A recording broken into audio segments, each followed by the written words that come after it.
Carta aos Efésios, Efésios 1. Da parte de Paulo, escolhido por Deus para ser apóstolo de Jesus Cristo, a todos os santos que vivem em Éfeso e são fiéis a Cristo Jesus. Que Deus, nosso Pai, e Jesus Cristo, nosso Senhor, vos concedam graça e paz. Bendito seja Deus, Pai de nosso Senhor Jesus, que nos encheu de bênçãos espirituais em Cristo nos céus. Pois, antes do mundo existir, Ele escolheu-nos para, juntamente com Cristo, sermos santos e irrepreensíveis e vivermos diante dele em amor. Ele destinou-nos para sermos seus filhos por meio de Cristo, conforme era seu desejo e vontade, para o louvor da sua graça gloriosa que Ele gratuitamente nos concedeu no seu amado Filho. Pelo sacrifício da sua morte, fomos libertados e recebemos o perdão dos pecados em virtude das riquezas da sua graça, que Ele derramou abundantemente sobre nós com toda a sabedoria e entendimento. Deu-nos a conhecer o mistério da sua vontade e o plano generoso que tinha determinado realizar por meio de Cristo. Esse plano consiste em levar o universo à sua realização total, reunindo todas as coisas em submissão a Cristo, tanto nos céus como na terra. Foi também em Cristo que fomos escolhidos para sermos herdeiros do seu reino, destinados de acordo com o plano daquele que tudo opera conforme o propósito da sua vontade. Louvemos, portanto, a glória de Deus, nós que previamente já pusemos a nossa esperança em Cristo. Foi em união com Cristo que também receberam a palavra da verdade, a boa nova da salvação. Foi também em união com Cristo que creram e foram selados com o Espírito Santo da promessa. O Espírito Santo é a garantia da herança que nos está prometida e que consiste na completa libertação dos que pertencem a Deus para o louvor da sua glória. Ouvi falar da vossa fé no Senhor Jesus e do vosso amor para com todos os santos. Por isso, não me canso de dar graças a Deus a vosso respeito e de vos lembrar nas minhas orações.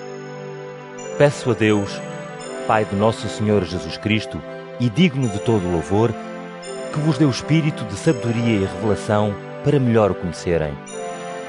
Que Ele ilumine o vosso entendimento para poderem descobrir a grande esperança que o seu chamamento nos traz, a riqueza maravilhosa da herança que destinou aos seus escolhidos e o poder extraordinário que Ele nos dá a nós, os crentes. Foi esse grande e extraordinário poder que Ele manifestou no mais alto grau ao ressuscitar Jesus Cristo da morte e ao dar-lhe o lugar de honra à sua direita no céu. Colocou-o acima de todos os chefes, autoridades, poderes e domínios e acima de todos os que têm poder neste mundo e no que há de vir. Submeteu todas as coisas à autoridade de Cristo e pô-lo à cabeça de todas as coisas para bem da Igreja. A Igreja é o corpo de Cristo e Ele, que enche o universo inteiro, está nela em toda a sua plenitude. Efésios 2. Outrora estavam mortos por causa dos vossos delitos e pecados. O espírito deste mundo levava-vos a viverem dessa maneira. Andavam sujeitos ao chefe das forças do mal, aquele que ainda agora atua nos que são desobedientes a Deus. Todos nós estávamos na mesma condição, dominados por nossos maus desejos. Obedecíamos a esses maus desejos e pensamentos e estávamos naturalmente destinados, como os outros, a receber o castigo de Deus. Mas Deus, que é rico em misericórdia, mostrou por nós um grande amor. Estando nós mortos por causa dos nossos delitos, Ele deu-nos a vida juntamente com Cristo. É pela sua graça que estão salvos. Pois Deus ressuscitou-nos juntamente com Cristo Jesus e com Ele nos fez tomar parte no seu reino celestial. Desta maneira, quis mostrar para sempre a todos os que hão de existir a imensa riqueza dos favores que nos concedeu por meio de Jesus Cristo. Porque é pela graça que estão salvos mediante a fé. E isto não é mérito vosso, é dom de Deus. Não vem das obras para que ninguém se glorie. Pois somos obra das suas mãos, criados em Cristo Jesus, para vivermos na prática das boas obras, as quais de antemão Deus preparou para nós. Lembrem-se, portanto, de que outrora eram considerados pelos judeus como pagãos, por não serem judeus de nascimento e não terem recebido a circuncisão praticada na carne. Lembrem-se de que naquele tempo estavam longe de Cristo e não faziam parte do povo de Israel.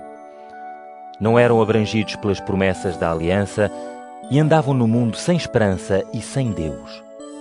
Mas se antes estavam longe, agora, por meio da morte de Cristo, estão perto dele. Cristo é de facto a nossa paz. De dois povos separados, fez um só povo. Com o sacrifício da sua vida, ele destruiu o muro que os separava e os tornava inimigos um do outro.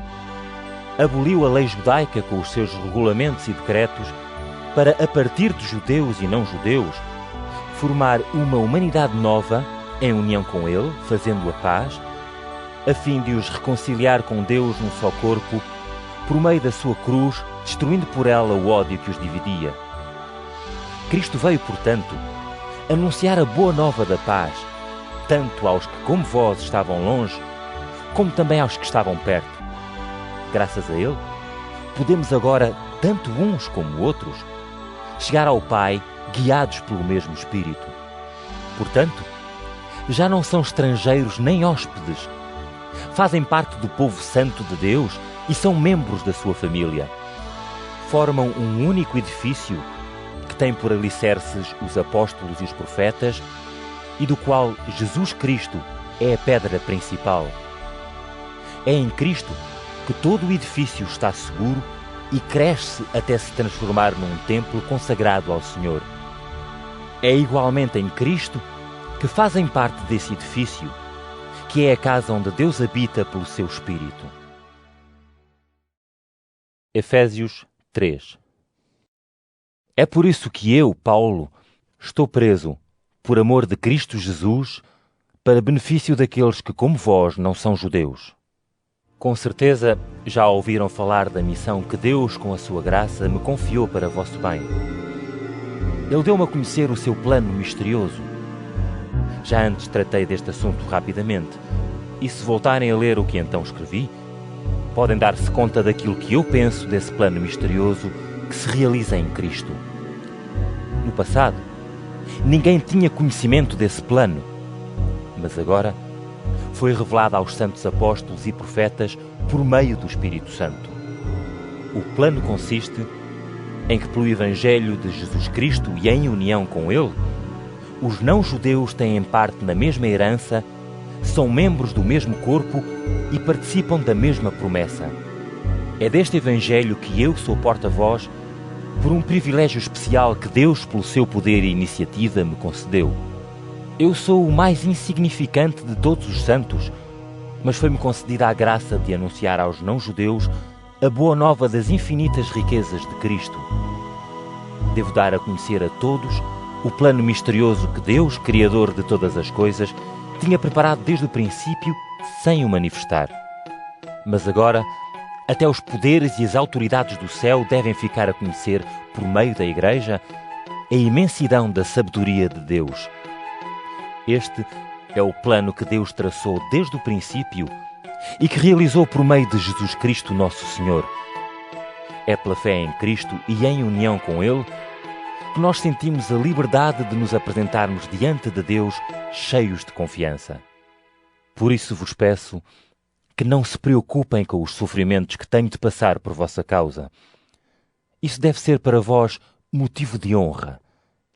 Por este motivo, eu me ajoelho em oração diante de Deus Pai, do qual toda a paternidade, tanto no céu como na terra, recebe o nome.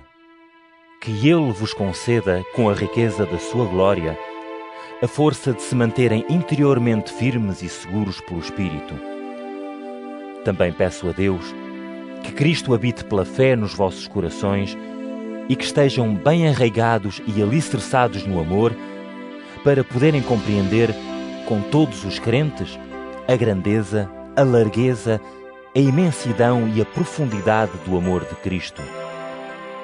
Que sejam capazes de conhecer o amor de Cristo, ainda que ele ultrapasse qualquer possibilidade de conhecimento, para que Deus vos encha com toda a sua plenitude. Demos louvores a Deus, o qual, pela força que nos concede, tem poder para realizar muito mais do que aquilo que nós pedimos ou somos capazes de imaginar. Demos-lhe glória por meio da Igreja e de Jesus Cristo, agora e para todo o sempre. Amém. Efésios 4. Peço-vos, portanto, eu que estou preso por causa do amor do Senhor, que vivam de maneira digna da chamada que receberam. Sejam modestos, humildes e pacientes, manifestando assim que se amam uns aos outros. Esforcem-se por conservar a unidade que vem do Espírito, vivendo em paz uns com os outros. Há um só corpo e um só Espírito, do mesmo modo que a esperança para a qual foram chamados é uma só. Existe um único Senhor, uma só fé e um só batismo. Há um só Deus, Pai de todos, que está acima de todos e que atua através de todos e em todos. A cada um de nós foi dada a graça de Deus conforme a medida do dom de Cristo. Por isso, diz a Sagrada Escritura: Ao subir ao céu, levou consigo os que estavam prisioneiros e distribuiu dons aos homens. Ora, o que quer dizer subiu? Senão que antes tinha descido ao mais profundo da terra. Esse mesmo que desceu é o que subiu também ao mais alto dos céus para encher o universo com a sua presença. Foi Ele que constituiu uns como apóstolos, outros como profetas, outros como evangelistas, outros como pastores e mestres, com o fim de preparar os santos para o serviço da comunidade, para a edificação do corpo de Cristo, até que todos cheguemos à unidade da fé e ao pleno conhecimento do Filho de Deus, ao homem adulto, à medida completa da estatura de Cristo. Assim, já não nos comportaremos como crianças que andam ao sabor do vento e das ondas. Não nos deixaremos enganar por artimanhas inventadas pela esperteza daqueles que se armam em mestres, mas proclamando a verdade com amor, cresceremos em todos os sentidos para Cristo, que é a cabeça. É nele que todo o corpo se mantém firmemente unido pelas articulações que o sustentam e de cada uma delas recebe força para ir crescendo em harmonia. Digo-vos, portanto, em nome do Senhor, não se comportem como os pagãos que vão correndo atrás dos seus pensamentos inúteis. O seu entendimento está completamente às escuras e, por causa da ignorância que os domina e do endurecimento do seu coração, andam longe da vida que Deus lhes oferece. Perderam completamente o sentido da dignidade, entregando-se à libertinagem e à prática desenfreada de toda a imoralidade. Mas a vossa aprendizagem sobre Cristo não foi assim. Com certeza que ouviram falar dele e foram instruídos acerca da verdade da mensagem de Jesus. Isto é, devem abandonar os velhos costumes e maneiras antigas de viver, corrompidos por desejos enganadores, e devem renovar a vossa mentalidade seguindo os critérios do Espírito. Vivam, portanto, uma vida nova. Uma vida digna da nova humanidade criada à imagem de Deus, baseada na justiça e na santidade que vem da verdade. Por isso, deixem-se de mentiras. Cada um diga a verdade ao seu semelhante, porque todos fazemos parte do mesmo corpo. Se porventura se irritarem contra alguém, não lhe façam mal. Não devem deixar que o sol se ponha sem terem dominado a vossa irritação. Não se deixem apanhar pelo diabo. Aquele que roubava, deixe de roubar.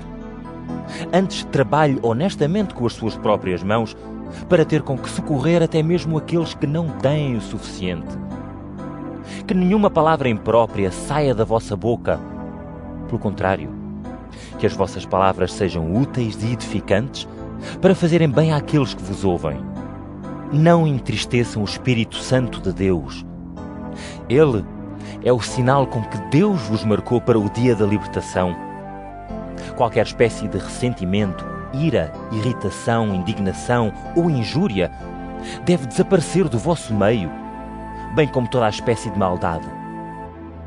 Sejam delicados e prestáveis e perdoem-se uns aos outros, como Deus vos perdoou em Cristo. Efésios 5. Sigam, portanto, o exemplo de Deus, uma vez que são seus filhos queridos. Vivam no amor de Deus, à semelhança de Cristo que nos amou, oferecendo-se a si próprio por nós como um sacrifício bem aceito por Deus. Como crentes em Deus, não consintam que a devassidão ou qualquer espécie de imoralidade ou ganância sejam sequer nomeadas no vosso meio. Também não fica bem dizerem palavras inconvenientes, insensatas ou grosseiras. Palavras de agradecimento a Deus é que devem dizer. Lembrem-se disto. Os que se entregam à devassidão e à imoralidade, ou se deixam dominar pela ganância, que é uma espécie de idolatria, não têm parte na herança do reino de Cristo e de Deus. Não se deixem enganar por ninguém com palavras ocas. É por isso que Deus vai castigar aqueles que não lhe obedecem. Não queiram nada com eles. Lembrem-se que dantes eram escuridão, mas agora são luz em união com o Senhor. Comportem-se como filhos da luz, pois os que vivem à luz do dia produzem frutos de bondade, justiça e verdade. Procurem sempre aquilo que mais agrada ao Senhor. E não queiram nada com as obras más que se fazem a coberto da escuridão. Antes, pelo contrário, denunciem-nas. Pois o que essa gente faz às escondidas é de tal ordem que até dá vergonha falar nisso. Mas as coisas que são denunciadas pela luz aparecem às claras, pois tudo aquilo que aparece às claras fica iluminado. Por isso é que se diz: Levanta-te, tu que dormes, ressuscita, tu que estás morto, e Cristo brilhará sobre ti. Prestem, portanto, muita atenção à maneira como se comportam. Não se comportem como insensatos, mas como sábios. Aproveitem bem o tempo, porque os dias que correm são maus.